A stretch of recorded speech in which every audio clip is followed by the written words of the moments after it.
नमस्कार दोस्तों, विश्वास एजुकेशन प्राइवेट लिमिटेड में आपका स्वागत है। भूगोल के ब्रह्मांड चैप्टर के सीरीज में आपके लिए अगला सीरीज लेकर आए हैं आकाश गंगा एवं हमारी जो मंदाकिनी आकाश गंगा है उसके बारे में। अंग्रेजी मीडियम वाला मिल्की वे, ठीक है। तो अभी आज हम लोग इसको देखेंगे। तो ये पहला तो हर एक ब्रह्मांड में रहेगा ही। चलिए अब शुरू करते हैं। आकाश गंगा किसको कहते हैं? The Galaxy.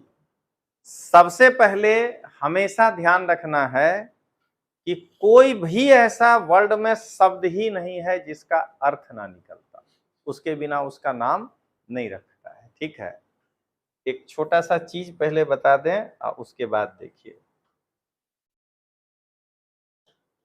हमने नाम रखा है संगणक हिंदी में। हम जानते हैं कि यशवर्धन को दिक्कत हो रहा है, लेकिन इसका मतलब तो निकालिए, देखिए अपने निकलेगा। मेरे साथ साथ जो गणना करे, मेरे साथ साथ जो कैलकुलेशन कर पाए, एकदम साथ साथ, देर नहीं करे। कंप्यूटर को ये क्षमता है, तो इसीलिए कंप्यूटर का हिंदी कर दिए संगणक। नाम ये ऐसे रटने पर क्या है, रटते जाइए, लेकिन एक दिमाग में लेना है, कोई भी शब्द हम बिना सोचे नहीं रखते हैं। ये देखिए, नाम रखे अभिकलित्र।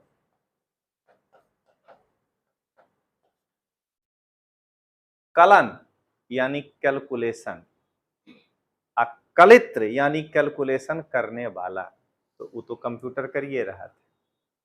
उसके आगे लगाए अभी, यानी एकदम श्रेष्ठ प्रकार से जो कैलकुलेशन करे, वो वाला कंप्यूटर यानी सुपर कंप्यूटर। आप समझे कि आप जो है अगर हिंदी में पछड़ते हैं तो क्यों? क्योंकि ये शब्द में क्यों पछड़ते हैं? क्योंकि आप, गलती आपकी नहीं है, आप गुजराती मीडियम में पढ़े हैं, आप हिंदी वाला शब्द का मतलब नहीं जानते।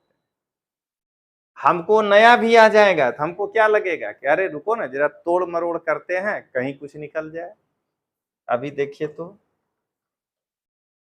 हस्ती बताएगी प्रक्षेपास्त्र। नहीं, कैसे?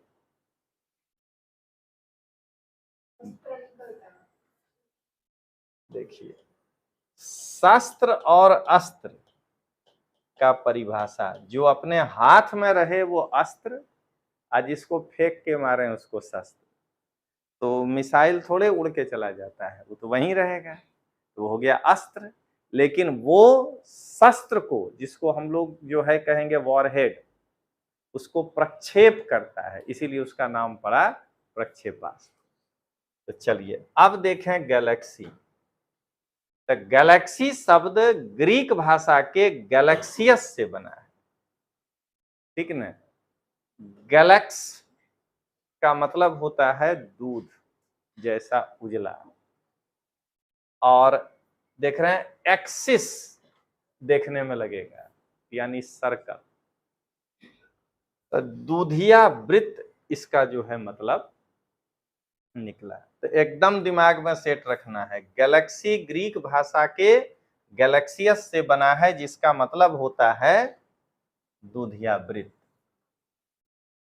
अब आते हैं लिटरल मीनिंग से बाहर कि इसकी असली में परिभाषा क्या होती है। तो आकाश गंगा एक अति विशाल गुरुत्वीय बंधन है। पहले समझा देते हैं, तब फिर पॉइंट में बताएंगे। पहले जो लिखा है, जिसमें तारे एवं तारकीय अवशेष, गैस एवं धूलों के अंतर तारकीय माध्यम और कृष्ण पदार्थ सम्मिलित। घबराना नहीं है, ब्लैक होल, ब्लैक माने कृष्ण और होल माने पदार्थ, ठीक है। तो ब्लैक होल सम्मिलित होते हैं। सबसे पहले आकाश गंगा का परिभाषा क्या दिया है?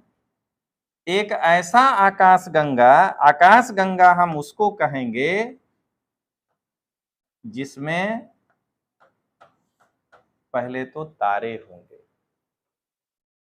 उसके बाद मान लीजिए वो सूरज को अलग करते हैं, मान लीजिए ये एक नया तारा है, अलग है, आकाशगंगा का ही पार्ट है, ठीक है।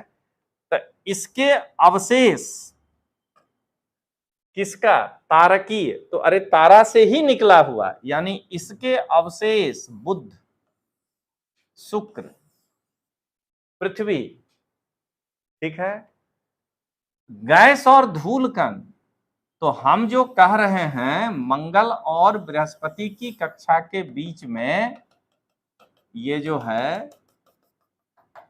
क्षुद्र ग्रह, तो सब जो है चट्टाने नहीं है ना, उसमें धूल भी तो होगा। तो क्या कह रहा है, गैस और धूलकण के अंतर तारकी माध्यम, और इसी में कोई होगा ब्लैक होल जो हमको दिखाई नहीं दे रहा, समझ रहे हैं, इसी तारा के बीच में जो है कोई ऐसे घूम रहा होगा ब्लैक होल। तो क्या देखे परिभाषा, ये हुआ एक तारामंडल, क्योंकि इसके आकाश गंगा, तारामंडल नहीं, वो कॉन्स्टलेशन होता है अलग, एक आकाश गंगा, क्योंकि इसके अंदर, और क्या देख रहे हैं, ये सब एक दूसरे को छोड़कर कहीं नहीं चले जा रहे हैं, इसीलिए ये एक ग्रेविटेशनल बॉन्ड में है, बंधन। इस आकाश गंगा के अंदर जो भी आप देख रहे हैं, सब कहीं न कहीं जितनी दूरी पर हो एक दूसरे के साथ गुरुत्वीय बंधन में है, वरना वो एक को छोड़कर कोई दूसरे जगह चला जाता है। और हैं क्या क्या, तो तारे हैं, इन तारों के अवशेष हैं, धूलकण है, गैस तो पृथ्वी पर वायुमंडल है ही, और उसके अलावा कई ब्लैक होल है। इसको हम लोग कहते हैं आकाश गंगा। अब एक आकाश गंगा में अगर कई ब्लैक होल हैं, तो सोचिए कि पिछला जो क्लास आप पढ़े थे तो उसमें जो बताया गया था कि रियल जो मास है बहुत ज्यादा है जो हमको दिखाई दे रहा है। एक आकाश गंगा में अगर ब्लैक होल है तो क्या समझना है, उसका मास कितना होगा। अब फिर बता रहे हैं, पिछला वाला टॉपिक के आधार पर तो यही लग रहा है कि एक तारे का अगर विनाश होगा, मान लीजिए कि अरबों साल बाद सूर्य जो है वो लाल दानव में बदल जाए, तो क्या पता, स्फीति का सिद्धांत जो कहता है कि कहीं कोई ब्लैक होल फूट जाए फिर से, अब ब्लैक होल से तारा निकले, अब तारा से फिर कोई नया पृथ्वी बन जाए, कौन देखा है इसको। तो ये जो है दोनों चैप्टर को जोड़कर समझिएगा। अब आइए, ये अब जरा देखें कि आकाश गंगा के अंदर क्या क्या शामिल है। बहुल तारा तंत्र, ये इस तरह का है, ये जो है देख रहे हैं बहुल तारा तंत्र, तारा गुच्छ, स्टार क्लस्टर, ये देखिए ये सब क्या है, क्लस्टर, गुच्छा में, जैसे बल्ब का गुच्छा देखते हैं ना, एक साथ 4-5 नारंगी, ये सॉरी अंगूर, अंगूर किस में होता है, गुच्छे में होता है, क्लस्टर में होता है। तो वैसा ही तारा, ये देख रहे हैं ना, सबको क्लस्टर इसीलिए कह रहे हैं कि ये क्या लग रहा है, गुच्छा में है। तो कहता है बहुल तारा तंत्र, स्टार क्लस्टर और अनेक प्रकार के अंतर तारकीय बादल होते हैं। ये इसके अंदर जो है इंटर स्टार क्लाउड, ठीक ना, अंतर तारकीय बादल होते हैं। कहता है एक अनुमान के अनुसार हमारे ब्रह्मांड में 10⁻11 गैलेक्सी, ठीक ना, एक गैलेक्सी में, एक सौर मंडल में, उसके एक पृथ्वी के ऊपर, उसके एक महादेश के अंदर, उसके एक देश के अंदर, एक राज्य के अंदर, एक शहर के अंदर एगो इतना छोटा सा घर है अपना, उस पे खड़ा होकर दम्भ भरते हैं कि वाह दुनिया जीत ली। क्या हुआ हस्ती, क्या आया दिमाग में, उन्हें कितना कम जानकारी है हम लोगों को, ये सोच के देखिए। तो क्या देख रहे हैं कि 10⁻11 गैलेक्सी तो कहीं प्रलय तक नहीं हुआ हो कि समझ पाए अपने कि क्या होगा। अभी तो पहले एक गैलेक्सी छोड़िए, प्रोक्सिमा सेंचुरी भी छोड़िए, सूर्य के पास जाके दिखाइए कि सूरज में क्या है, तो समझ जाए आदमी। अभी आप नेपच्यून को जो है जाकर के अपने से एक बार ऐसे ऑब्जर्वेशन करके देख के आइए, तो याद रखना है कि हमारे ब्रह्मांड में 10 पर पावर 11 गैलेक्सी, और औसतन एक गैलेक्सी में 10 पर पावर 11 तारे होते हैं। अब आज तो पक्का मोहम्मद रफीक समझा दीजिएगा कि नील गगन में वो गाना गाता है ना, तारे कितने तारे, तो कहिएगा 10 पर पावर 22 तारे। अब आइए, यहाँ के बाद आगे बढ़ने के पहले आपको बताते हैं, देखिए प्रश्न के पीछे भागने से क्या नुकसान होता है। पिछले बार जब स्तुति गई थी बिहार का एग्जाम देने, तो वहां ऑप्शन ये थे 5, और बीपीएससी में हर एक में लिखा होता था 5वें में उपरोक्त में से कोई नहीं, ऑब्लिक होता था सभी। अब कभी कर दिया एक से अधिक, अब ये रखा ही नहीं, अब यही। तो क्या देख रहे हैं कि हम कोचिंग वाले लोग जीपीएससी या यूपीएससी या बीपीएससी के प्रश्न को देख करके नकल करके आपके सामने आ जाते हैं कि लो हम बड़े अनुभवी हैं। आप जरा सोच के देखिए कि अब बिहार तो में तो मेरा कंपटीशन कोई क्लास से नहीं होगा, हम यहाँ चलाते हैं, लेकिन इस बीपीएससी के पहले वहां टेस्ट सीरीज में लड़का क्या दिया होगा, टेस्ट ई उपरोक्त में से सभी या उपरोक्त में से कोई नहीं। तो प्रैक्टिस करके क्या गया, और हम बता रहे हैं आपको कि वहां तो जो एक आध दो आईएएस होकर के क्लास चला रहा है वो भी यही लिया होगा। और किसको पता है पेपर, अरे पता है तब तो फिर घोटाले में हो कि पता कर लिया कि कौन पेपर सेट किया है। तो पैटर्न जो है आप जरा सोचिए कि पूरे बिहार का लड़का जो कहीं टेस्ट सीरीज ज्वाइन किया होगा आज से पहले, कोई कोचिंग में सब एक के काम किया होगा, ई जरूर डाला होगा, प्रैक्टिस करके ये गया। अब परीक्षा में क्या हुआ, नहीं अब नहीं पूछेंगे ABCD। तो आपका वो टेस्ट का प्रैक्टिस काम आया कि फैक्ट्स का नॉलेज काम आया, आपको सोच के देखिए। तो हम लोग क्या है, हमेशा देखिएगा आएगा एगो क्या कहते हैं 950 नंबर ला के सेलेक्ट हुआ लड़का, 1000 नंबर ला, पैटर्न को पहचानो। अरे एगो क्लस्टर का पैटर्न नहीं पहचान पाओगे, देखो तो कितना प्रकार का है, ऐसे समझिए। एगो ये क्लस्टर का पैटर्न नहीं पहचान पा रहे हैं, क्वेश्चन का पैटर्न पहचानने जा रहे हैं। हमेशा ध्यान रखना है, कंटेंट याद रखना है। अधिकतर आकाश गंगा का व्यास 1000 से 1 लाख पारसेक। अब फिर आज खुल के बोलते हैं, जब पूछा पिछला कांस्टेबल के परीक्षा में गुजरात में कि 2 खगोलीय पिंडों के बीच के दूरी को मापते हैं, तो प्रकाश वर्ष में टिक मरवाया सारा कोचिंग वाला, हाई कोर्ट तक पहुंच गया। कुछ कोचिंग वाला तो ऐसा था जो यूट्यूब में आकर के गौण सेवा आयोग के चेयरमैन को जो है चैलेंज कर रहा था, जबकि चेयरमैन साहब आईपीएस थे, रिटायर्ड आईपीएस। की जानकारी भी है कि नहीं है, सही बात है, उनको कैसे जानकारी होगा, तुम बेरोजगार आदमी, वो यूपीएससी पास किया आदमी, तो क्या आगे से पारसेक लिख देंगे तो ये सही हो जाएगा। अगर हम ऑप्शन में अब पारसेक का प्रकाश वर्ष किलोमीटर तीनों लिख दें तब अब कौन सही होगा। तो यही चीज है कि आप एक को याद करके गए हैं ना, प्रकाश वर्ष, वहां कह रहा है बेसिक बताइए क्या है, तो बेसिक तो किलोमीटर है। तो क्या देख रहे हैं, आकाश गंगा का डायमीटर पारसेक भी है, और 1 पारसेक बराबर 3.26 लाइट ईयर होता है। 1 लाइट ईयर बराबर क्या देख रहे हैं, 1 साल में प्रकाश के द्वारा तय की गई दूरी, यानी 3 × 10⁸ मीटर सेकेंड को 1 साल में कितना जा सकता है, यानी 1 सेकेंड में इतना मीटर, तो 1 साल में कितना, वो हो गया प्रकाश वर्ष। अब आइए, 2 आकाश गंगाओं के मध्य विरल गैसें हैं जिनका घनत्व 11 मॉलिक्यूल प्रति घन मीटर है। 1 metre by 1 metre by 1 metre हो गया घन मीटर, उसमें 11 मॉलिक्यूल हैं उस गैस के, ठीक ना। ये है दो आकाश गंगा जहां से कि सेपरेट होगा, उन दोनों के बीच में गैस। अब आइए, आकाश गंगा की आकृति अलग अलग होती है, देख लीजिए।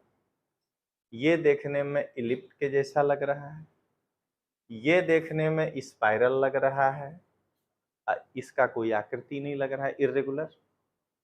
तो आकाश गंगा की आकृति अलग अलग होती है, और इस अलग अलग आकृतियों के आधार पर आकाश गंगा को 3 भागों में विभाजित किया जा सकता है। एक हो गया सर्पिल आकाश गंगा, स्पाइरल गैलेक्सी, ये। एक हो गया दीर्घवृत्तीय आकाश गंगा, इलिप्टिकल गैलेक्सी, और एक हो गया अनियमित आकाश गंगा, इर्रेगुलर गैलेक्सी। देखिए,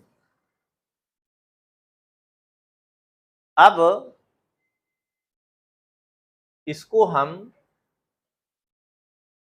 कथन और कारण का सवाल बना के दिखाते।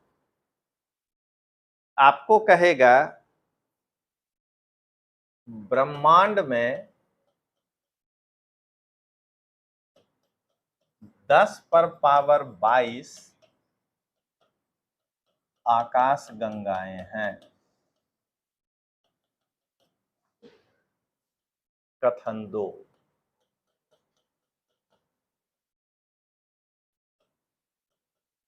आकाश गंगा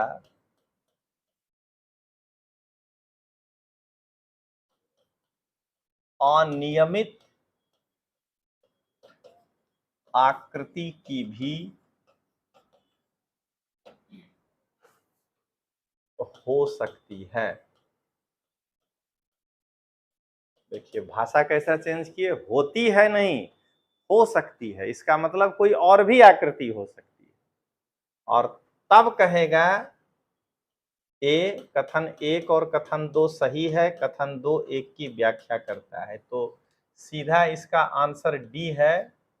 ये पहला गलत है कथन, क्योंकि 10⁻22 तारे हैं, आकाश गंगा नहीं। तो आंसर डी हो जाएगा कि कथन 1 गलत और कथन 2 सही।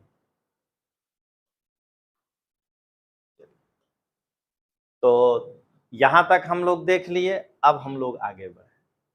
सर्पिल आकाश गंगा, स्पाइरल गैलेक्सी। देखिए, जिस किताब में वर्णन किया है उस किताब का ही पन्ना आपके सामने रखे हैं। रियल्म ऑफ द नेबुला, लेखक है एडविन हब्बल। तो एडविन हब्बल 1936 में अपना एक पत्र निहारिकाओं का परिमंडल, इसका हिंदी हुआ, में सबसे पहले स्पाइरल यानी सर्पिल आकाश गंगा के बारे में बताया। तो अगर आपसे पूछे कि सर्पिल आकाश गंगा की जानकारी सबसे पहले कहां से मिला था, तो एडविन हब्बल से। ठीक है, अब यहीं पर देखिए, बदल सकता है, स्टेटमेंट गलत हो जाएगा। एडविन हब्बल ने अपने बिग बैंग थ्योरी में स्पाइरल नेबुला, स्पाइरल गैलेक्सी के बारे में बतलाया था, नहीं बतलाया। बिग बैंग में तो खाली इतने बोल के रह गया कि विस्फोट हुआ है और उससे ब्रह्मांड बना। निहारिकाओं का परिमंडल नामक जो किताब लिखा, उस किताब में बतलाया है स्पाइरल, क्या कहते हैं, आकाश गंगा के बारे में। क्लियर हो गया? अब आइए, सर्पिल आकाश गंगा ये जो है, इसमें क्या क्या होता है। तो ये देखिए, स्पाइरल में यहां पर जो है, इसको कहते हैं डिस्क। तारों और अंतर तारकी पदार्थों का एक ऐसा सपाट, ये देख रहे हैं ना, ऐसे है, तो इसको कहते हैं डिस्क। केंद्रीय उभार के केंद्र पर अति विशाल ब्लैक होल, ये जो सेंटर में अगर कहीं उभार हो तो उसमें बड़े बड़े ब्लैक होल। और तारा गैस धूलकण का सपाट और आवर्ती चक्र का, यानी स्पाइरल ने जो है गैलेक्सी में क्या क्या है, तारा है, गैस है, धूलकण है और एक ये सर्कुलर डिस्क है। ठीक है, ये सब तारा है, सब तारा के बीच में धूलकण है और दूसरा ये जो है ऐसे डिस्क है। हमारी आकाशगंगा जो मंदाकिनी है वो किस प्रकार की है, तो सर्पिल आकाशगंगा है। तो ये भी हमको याद रखना है कि स्पाइरल गैलेक्सी हमारी मंदाकिनी है और हमारी आकाशगंगा का नाम क्या है, तो मंदाकिनी, मिल्की वे अंग्रेजी में बोलते हैं। अब आइए कुछ अदर सर्पिल आकाशगंगा का नाम। ये जो है इसका नाम है एंड्रोमेडा गैलेक्सी, यानी स्पाइरल गैलेक्सी में एक गैलेक्सी आप जाने एंड्रोमेडा गैलेक्सी। ये दूसरा सनफ्लावर के जैसा देखिए लग रहा है, तो इसका नाम है सनफ्लावर गैलेक्सी। ठीक है, एंड्रोमेडा और सनफ्लावर ये दो हो गया। और आइए वर्लपूल आकाशगंगा, ये माने इसी के नाम पे वर्लपूल कंपनी आया है। ठीक है वर्लपूल कंपनी, अब बना फूल रहा है, सबके देश में घुस जा रहा है, मल्टीनेशनल कंपनी उसके संसाधनों पे कब्जा कर रहा है। प्रोडक्ट का शिकायत नहीं किए, प्रोडक्ट तो अच्छा ही बनाता है, लेकिन वहां जनता फूल बनाता है। तो ये हो गया वर्लपूल आकाशगंगा। तो पहला ये ध्यान रखना है कि सर्पिल आकाशगंगा में एंड्रोमेडा, सनफ्लावर, वर्लपूल है तो 10 पर पावर 11, लेकिन जो फेमस सब है वो आपको बताया गया। अब आइए इलिप्टिकल गैलेक्सी। इसी निहारिकाओं के परिमंडल में एडविन हब्बल ने इलिप्टिकल गैलेक्सी के बारे में भी बताया था।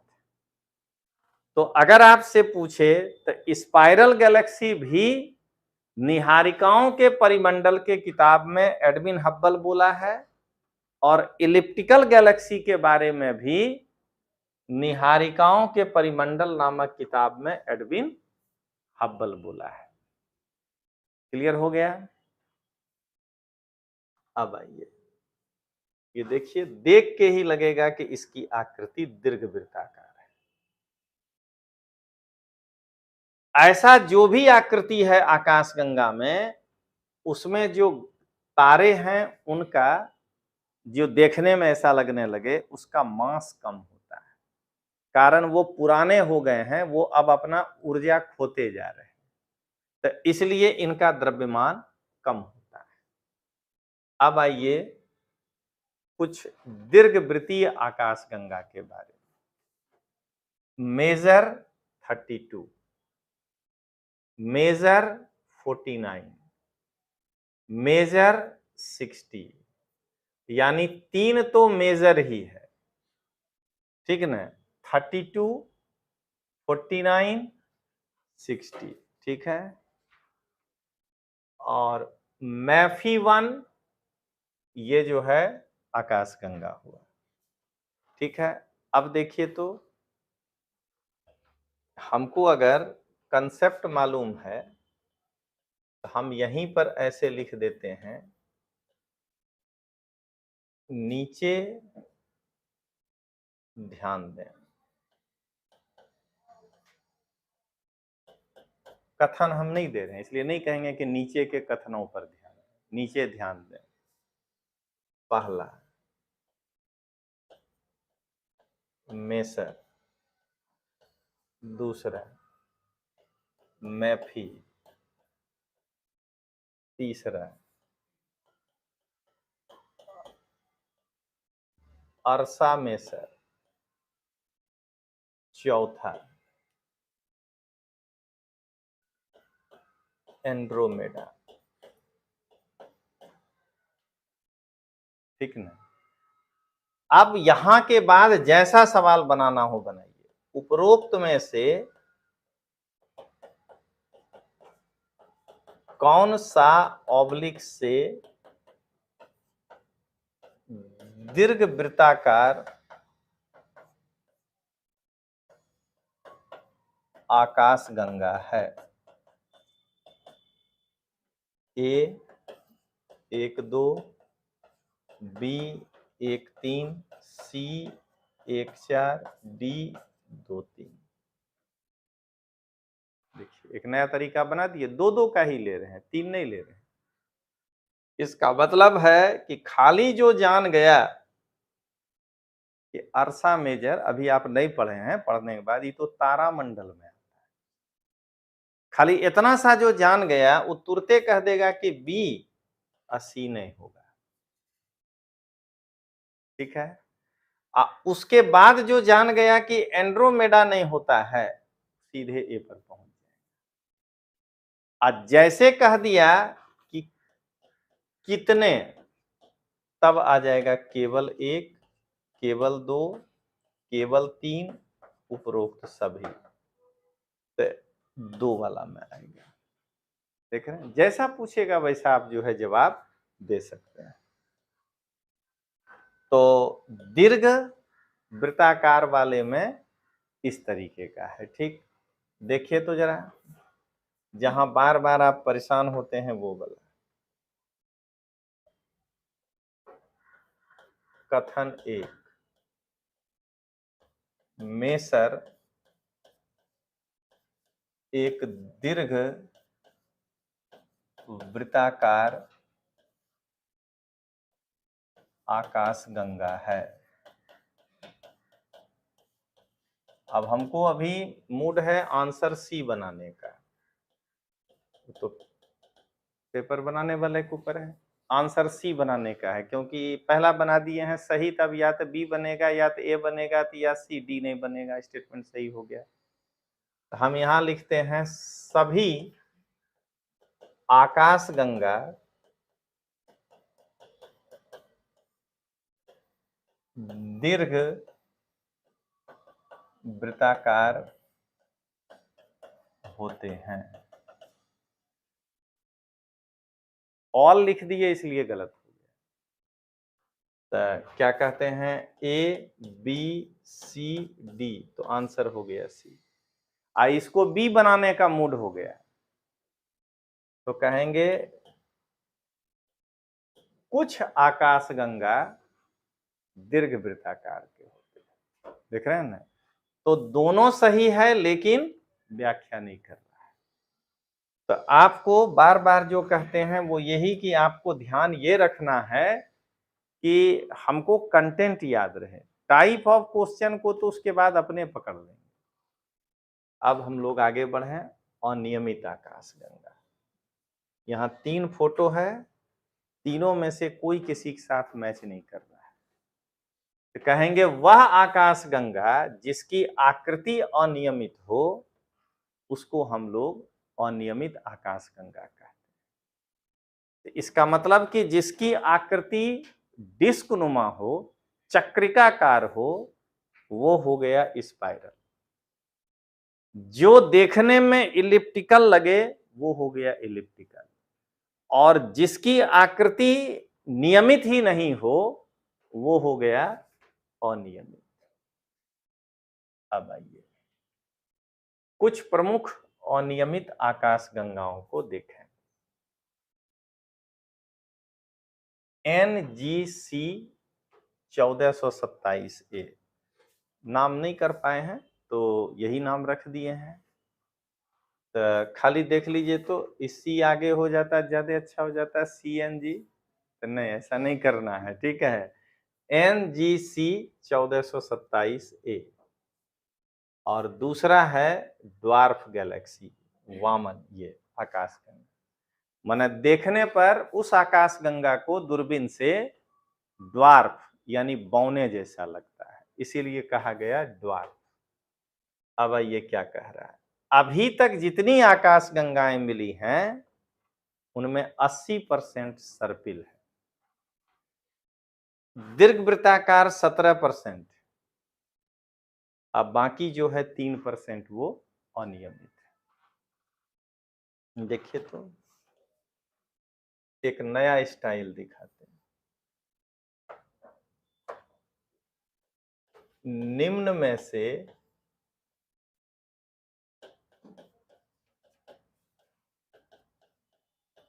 असत्य कथन पहचानें।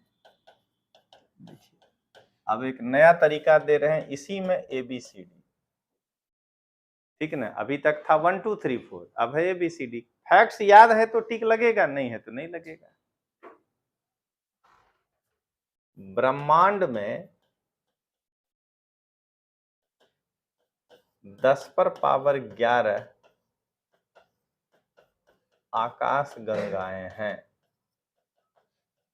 ये हो गया पहला A। B,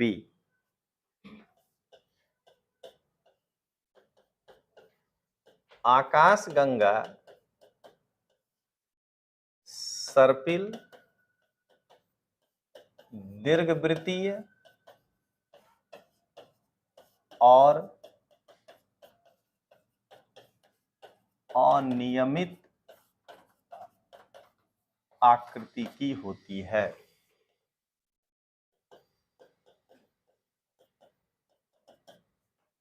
C, अब हम यहां पे गलत बना रहे हैं, देखिए दीर्घवृत्तीय आकाश गंगाएं ब्रह्मांड में सर्वाधिक हैं। हो गया गलत क्योंकि आप सर्पिल पढ़े हैं। अब यहाँ डी में कुछ नहीं मिलेगा तो लिख देंगे कि आकाश गंगा जो है वो क्या कहते हैं, आकाश गंगा के अंदर तारकीय धूल और गैस भी पाए जाते हैं। हो गया, कुछ भी लिख देंगे। तो ये जो है क्या हुआ, फैक्ट्स अगर याद है तो हम पकड़ पा रहे हैं, क्वेश्चन के पैटर्न का क्या लेना देना है। लेकिन भाई अभी सब बोलना ठीक नहीं है, वातावरण कुछ अलग है, देशद्रोही साबित हो जाइएगा। लड़के बोल देगा कि आदमी भटका रहा है, क्योंकि उनको बस प्रश्न का पैटर्न, रोज सुबह उठे 50 ने 100 ने 1000 मिले तो और बढ़िया, बस अलग अलग पैटर्न का क्वेश्चन मिले, थ्योरी पढ़ने की कोई जरूरत नहीं। अब आइए आगे देखें। अब हम लोग अपनी आकाश गंगा मंदाकिनी के बारे में जानें। ये जो है देखिए,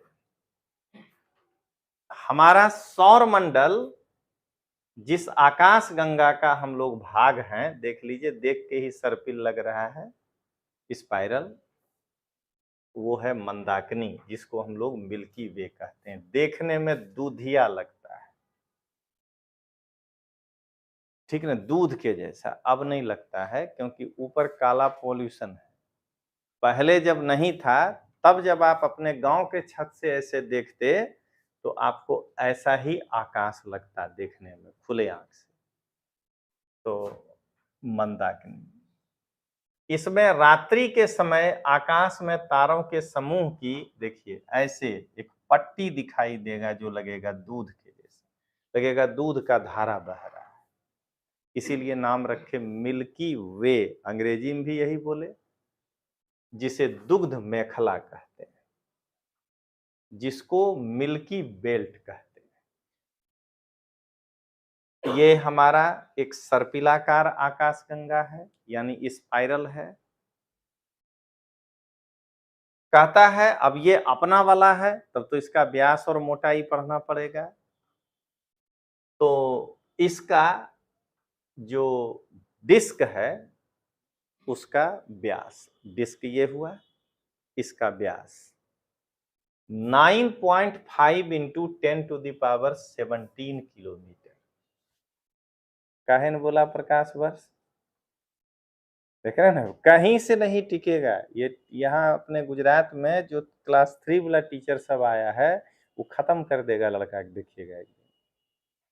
और इसकी मोटाई 9.5 गुना 10⁻15 किलोमीटर। अब आइए, ये प्रकाश वर्ष लिख के भी किलोमीटर लिखते हैं।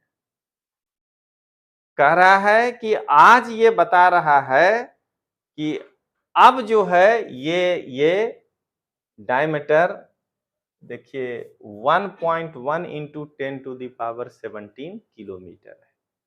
जैसे जैसे रिसर्च हुआ हम उसके करीब आए, तो अब यही याद रखिएगा 1.1 इंटू 10⁻17 किलोमीटर जो है इसका मतलब व्यास हुआ, जो लगभग 12,000 प्रकाश वर्ष के बराबर होता है। तो मिल्की वे का गैसीय चक्र का व्यास आपको पता चल गया। ये कहता है कि हमारी मंदाकिनी में तारे कितने हैं, तो 10⁻11 होगा, लेकिन हम अभी जानते ही नहीं है। तो 1 गुना 10⁻11 भी हो सकता है, 4 गुना 10⁻11 भी हो सकता है। अरे कोई छोटा मंदाकिनी भी तो होगा। तो ये जो है ये मानना है। और इसका उम्र जो है ये तो बड़ा मुश्किल है निर्धारित करना, लेकिन एक अंदाज है कि 13.2 अरब वर्ष पुराना है। यानी मंदाकिनी की उत्पत्ति 13.2 अरब वर्ष पहले हुई थी। ठीक ना, इतना पुराना हमारा ये आकाश गंगा है। कितना इंफॉर्मेशन आपको फैक्चुअली मिल रहा है। क्वेश्चन जैसे पूछना चाहे पूछे, लेकिन हकीकत में याद आपको ये रखना है। अब इसका द्रव्यमान कितना है ध्यान रखना है। सन के द्रव्यमान से ये 5.8 गुना 10⁻11 गुना है। इसीलिए इसका मास हम हमेशा कहते हैं वेट का यूनिट होता है, मात्रक, कि मेरा वेट 50 kg, मास का कोई यूनिट नहीं। इसीलिए प्रश्न आता है कि एक आदमी का पृथ्वी पर अगर भार 80 किलो है तो चंद्रमा पर कितना होगा, तो घट जाएगा। लेकिन एक आदमी जिसका मास पृथ्वी पर जो है वही चांदों पर होगा, क्योंकि मास अपरिवर्तित होता है। ठीक है, तो ध्यान रखना है। मास क्यों अपरिवर्तित होता है ये देखिए। पृथ्वी पर उस व्यक्ति का वेट मास से जी को गुना करने पर निकलता है। चांदों पर जाने के बाद वेट उसी मास से खाली जी बदलता है, 9.8 नहीं रह जाता है, इसीलिए उसको गुना उसके आधार पे करते हैं। बट ये तो दोनों जगह फिक्स ही है। तो ध्यान रखना है, सोलर मास से 5.8 इंटू 10⁻11 गुना ज्यादा मास हमारी इस आकाश गंगा मंदाकिनी का होना ही है ना भाई। पहले ऐसे समझना है, 10⁻11 तो तारा है, ठीक ना। तो 10⁻11 मास तो सोलर के जैसा 10⁻11 मास तो यही हो गया। कोई सूर्य से ज्यादा मास वाला तारा होगा, कोई सूरज से कम वाला होगा, तो सब मिला जुला के 5.8 हो गया। अब आइए मंदाकिनी में, अब ये क्या होगा, 3 भाग है। एक है सेंटर, एक है डिस्क, और डिस्क यहां तक है, लेकिन ये जब देखते हैं तो यहां तक दिखाई देता है, आभा मंडल। जब आपको पढ़ाए थे कला आर्ट, तो भगवान के पीछे प्रकाश इतना दूर तक निकलता हुआ दिखाते हैं और उनको कहते हैं आभा मंडल। ठीक है, तो ये जो है इसमें हम लोग मंदाकिनी को विभाजित करते हैं। अब आइए 3 भाग हो गया, देख लीजिए यहीं पर सब दिखाई दे रहा है। ये जो है ये है केंद्र, ये है चक्रिका, और एकदम इससे भी थोड़ा सा यहां और थोड़ा सा यहां, ये है सब मिला करके इसका आभा मंडल। चलिए अब आगे देखें। इस गैलेक्टिक के सेंटर का डायमीटर कितना है, टोटल का तो जान गए। तो हमारी मंदाकिनी का व्यास 1,00,000 प्रकाश वर्ष है। किसका, सेंटर का। कहता है सूर्य की इस केंद्र से दूरी कितनी है, मतलब ये जो सेंटर है यहां से सूर्य कितना दूर है, तो वो है 26,000। अब उसमें प्लस माइनस 1400 कर लीजिए लाइट ईयर। और पहले लोग जो है कहते थे कि लमसम 35,000 ये जो है प्रकाश वर्ष आगे पीछे इतना है। अब आइए, अब जब आप पढ़ चुके हैं कि ब्रह्मांड गतिशील है तो फिर मंदाकिनी भी गतिशील है। तो संपूर्ण मंदाकिनी को एक चक्कर पूरा करने में 25 करोड़ वर्ष लगता है, ठीक है। और उसी को हम लोग कहते हैं गैंगेटिक ईयर। अगर ब्रह्मांड स्थिर होता तो मंदाकिनी चक्कर कैसे लगाता, खाली सूरज का पृथ्वी चक्कर लगा रहा होता, लेकिन ये पूरा मंदाकिनी चक्कर लगा रहा है। इसीलिए जो है ये अब नहीं कहना है कि सूर्य स्थिर है, पृथ्वी के सापेक्ष में सूर्य स्थिर है। और दूसरी बात, इसको तो सपोर्ट कल्हे का साइंस किया है कि गति किसी वस्तु के बिंदु के सापेक्ष में होता है या रेस्ट किसी बिंदु के सापेक्ष में होता है। ट्रेन में बैठा दो आदमी स्थिर है और ट्रेन के बाहर और ट्रेन में बैठा आदमी गति में है। तो सूर्य भी घूम रहा है, लेकिन पूरी आकाश गंगा को एक बार ऐसे घूमने में 25 करोड़ साल लगता है और उसको हम कहते हैं गैंगेटिक ईयर। अब सूर्य जो है, ध्यान दीजिएगा, सबके साथ भी घूम रहा है, इसका भी चक्कर लगा रहा है, क्योंकि सूर्य का चक्कर पृथ्वी लगा रहा है। लेकिन जब सब मंदाकिनी घूम रहा है तब पृथ्वी तो उसके साथ घूम रहा है। तो सूर्य मंदाकिनी का जो चक्कर लगाता है वो 220 किलोमीटर प्रति सेकंड के रफ्तार से, तो उसका चक्कर भी बहुत बड़ा होगा। अब आइए, सूर्य का मंदाकिनी आकाश गंगा की नाभि की एक परिक्रमा पूरा करने में, यहां पर मिस्टेक कर दिया है, ये 26,010 लाइट ईयर लेता है, जिसको हम कहते हैं कॉस्मिक ईयर।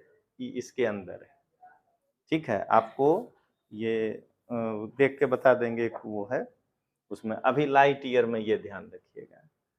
तो सूर्य की मंदाकिनी, सूर्य जो है मंदाकिनी आकाश गंगा का परिक्रमा, तो उसको कहते हैं कॉस्मिक ईयर।